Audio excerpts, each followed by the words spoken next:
بات کرتے ہیں برطانیہ کی۔ برطانیہ میں ہر شخص کو خبردار رہنا ہے، ہوشیار رہنا ہے، اور خاص طور پر ٹرین سٹیشنز پر آپ کو زیادہ خبردار رہنے کی ضرورت ہے، کیونکہ ہر ٹکٹ مانگنے والا ٹی ٹی نہیں ہوتا، وہ جو ٹی ٹی ہمارے یہاں پر چیک کرنے کے لیے آتے ہیں۔ جی، ٹکٹ چارج کرتے کرتے کب آپ کے کریڈٹ کارڈ کا صفایا ہو جائے گا آپ کو پتہ بھی نہیں چلے گا، کیونکہ جیسے جیسے دنیا ڈیجیٹل ہوتی جا رہی ہے، جرائم بھی ڈیجیٹل ہوتے جا رہے ہیں، اور ایسے ہی ایک ڈیجیٹل سکیم کے حوالے سے ہم آپ کہیں گے۔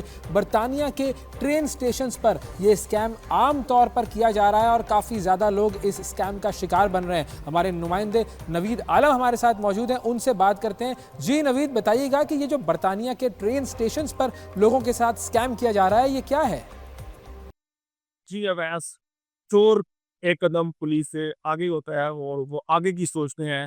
اب سکیمبلز جو آن لائن سکیمنگ ہم نے سنی تھی، پینس میں فراڈ ہوتے تھے، اب نیا فراڈ برطانیہ میں ہو رہا ہے۔ سکیمبلز ٹرین میں چلے جاتے ہیں اور اپنی فیک آئی ڈی کے ساتھ بتاتے ہیں کہ ہم جو ریلوے نیٹ ورک ہے اس کے ملازم ہیں، آپ ہمیں اپنا ٹکٹ دکھائیں یا کارڈ دکھائیں، اچھا تو تاکہ ہم دیکھ سکیں کہ آپ نے ٹکٹ خریدا ہے یا نہیں خریدا۔ برطانیہ میں مجموعی طور پر زیادہ تر لوگ جو ہیں وہ ڈیبٹ کارڈ یا کریڈٹ کارڈ یوز کرتے ہیں جرنیز کے لیے، ان اور آؤٹ ہونے کے لیے۔ جی، تو ان کے پاس ایسی مشینز ہیں جس پہ وہ ٹچ کرتے ہیں، جس سے پتہ چلتا ہے کہ اس نے ٹکٹ خریدا ہے بندے نے، اور ٹچ کیا تھا جب یہ ٹرین میں انٹر ہوا تھا اور جب وہ باہر گیا تھا۔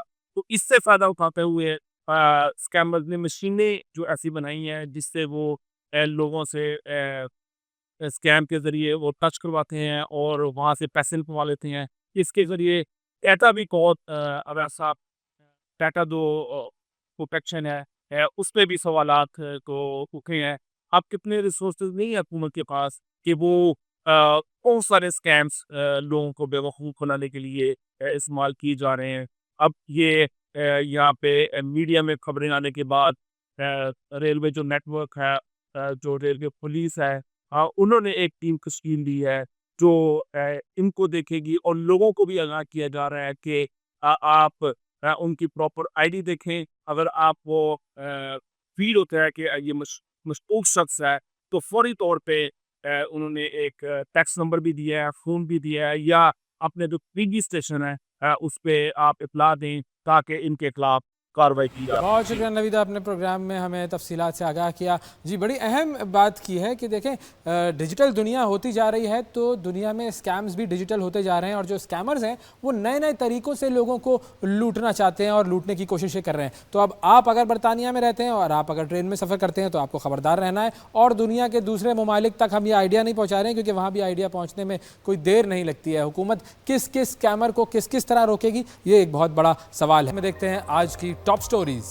اسرائیل غزہ میں نسل کشی کر رہا ہے، ہیومن رائٹس واچ کا بیان۔ جرمنی میں کار سوار نے کرسمس مارکیٹ میں لوگوں پر گاڑی چڑھا دی، 4 افراد ہلاک۔ برطانیہ میں پولیس سے جھگڑا کرنے پر 2 پاکستانیوں پر فرد جرم عائد۔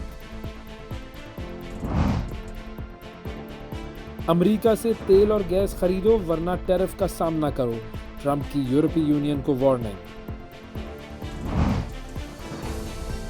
اور 10 سال قبل لاپتہ ہونے والے طیارے کی تلاش دوبارہ شروع۔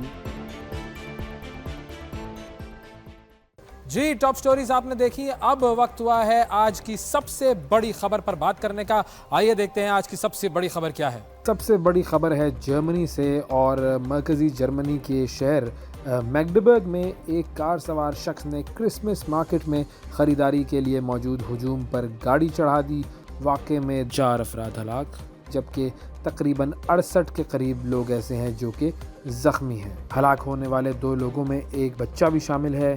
ہجوم پر گاڑی چڑھانے والے شخص کو فوراً ہی گرفتار کر لیا گیا تھا، اور اس کی شناخت 50 سالہ ڈاکٹر کے طور پر ہوئی، جس کا تعلق سعودی عربیہ سے ہے، اور سن 2006 سے وہ جرمنی میں مقیم تھا، اور پولیس کو ابتدائی طور پر یہ معلومات حاصل ہوئی ہے کہ اس نے یہ عمل اکیلے کیا تھا۔ یہ جو شخص ہے اس کے حوالے سے اور بھی انفارمیشن سامنے آ رہی ہے۔ یہ اپنی سوشل میڈیا پوسٹس میں اسلام پر بہت زیادہ تنقید کرتا تھا۔ اس شخص کو کسی بھی طور پر کوئی اسلامک ایکسٹریمسٹ یا اسلامی انتہا پسند نہیں کہا جا سکتا، اور جو اس کی سوشل میڈیا پوسٹس ہیں ان کو دیکھ کر تو اکثر یوں لگتا ہے کہ اس نے دین اسلام کو چھوڑ دیا تھا۔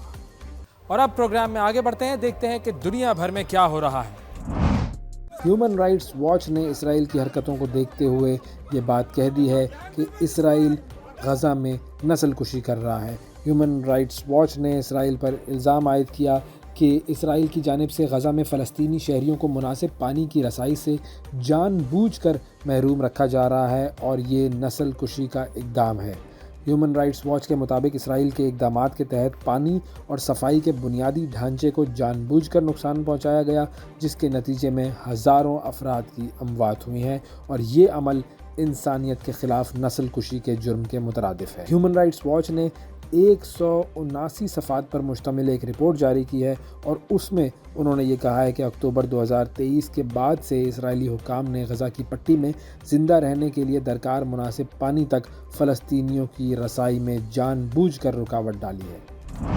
اگلی خبر ہے برطانیہ سے، جہاں پر آپ کو یاد ہوگا جولائی میں ایک ویڈیو سامنے آئی تھی جس میں دیکھا یہ جا رہا تھا غالباً ایئرپورٹ پر کچھ پولیس والے 2 پاکستانیوں کو برے طریقے سے پیٹ رہے ہیں۔ اس حوالے سے جب یہ ویڈیو سامنے آئی تو بہت زیادہ شور مچایا گیا، اور اب اس واقعے کے بارے میں یہ چیز سامنے آئی ہے کہ جو دونوں پاکستانی نوجوان تھے ان پر فرد جرم عائد کر دی گئی ہے، اور فرد جرم بنیادی طور پر یہ ہے کہ انہوں نے مانچسٹر ایئرپورٹ پر پولیس سے جھگڑا کیا تھا۔ جو ان دونوں نوجوانوں کی والدہ ہے انہوں نے برطانوی عدالت کا فیصلہ چیلنج کرنے کا اعلان کیا ہے۔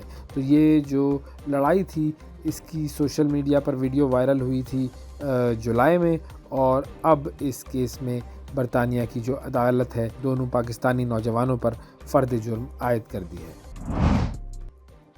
ٹرمپ نے یورپی یونین کو وارننگ دی ہے اور کہا ہے کہ امریکہ سے تیل اور گیس خریدو ورنہ ٹیرف کا سامنا کرنا ہوگا۔ ٹرمپ کا کہنا یہ ہے کہ یورپی یونین دنیا کی سب سے بڑی معیشت امریکہ سے تیل اور گیس کی خریداری کر کے اپنا خسارہ کم کرے، ورنہ اسے ہر طرف سے ٹیرف کا سامنا کرنا ہوگا۔ ٹرمپ نے یہ بھی کہا کہ یورپی یونین کو کئی دہائیوں تک امریکہ کے ساتھ بڑے تجارتی سرپلس چلانے کی بھاری قیمت بھی چکانی پڑے گی۔ یورپی یونین کے جو ترجمان ہیں ان کا پھر بیان یہ سامنے آیا کہ وہ ڈونلڈ ٹرمپ سے بات چیت کے لیے تیار ہیں کہ توانائی کے شعبے اور پہلے سے مضبوط تعلقات کو مزید مضبوط کیسے کیا جا سکتا ہے۔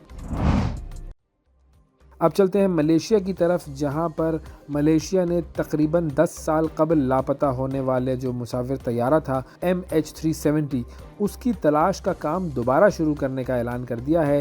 ملیشین وزیر ٹرانسپورٹ جو ہیں ان کا کہنا یہ ہے کہ لاپتہ طیارے کی تلاش دوبارہ شروع کرنے کے لیے اوشین انفینٹی کے ساتھ معاہدہ ہوا ہے، اور اوشین انفینٹی کو طیارے کا ملبہ ملنے پر $7 کروڑ ملیں گے۔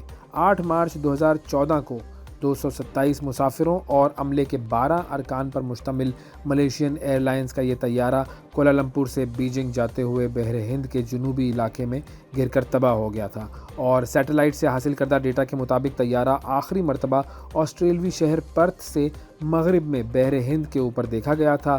یہ جو ملیشین ایئر لائنز کی پرواز MH370 کی تلاش کا کام فضائی تاریخ کے سب سے بڑے زیر آب آپریشنز میں سے ایک تھا، اور اس میں آسٹریلیا، ملیشیا اور چین جیسے ممالک شامل تھے، اور اس آپریشن کے دوران 1,20,000 مربع کلومیٹر کے علاقے میں طیارے کا ملبہ تلاش کیا گیا، جس میں تقریباً $120 ملین کی لاگت آئی، اور اسے 1046 دنوں کی تلاش کے بعد جنوری 2017 میں بند کر دیا گیا تھا، اور اب اس طیارے کی جو تلاش ہے اس کا کام دوبارہ شروع کرنے کا اعلان کیا گیا ہے۔ جی اب ذرا پروگرام میں آگے بڑھتے ہوئے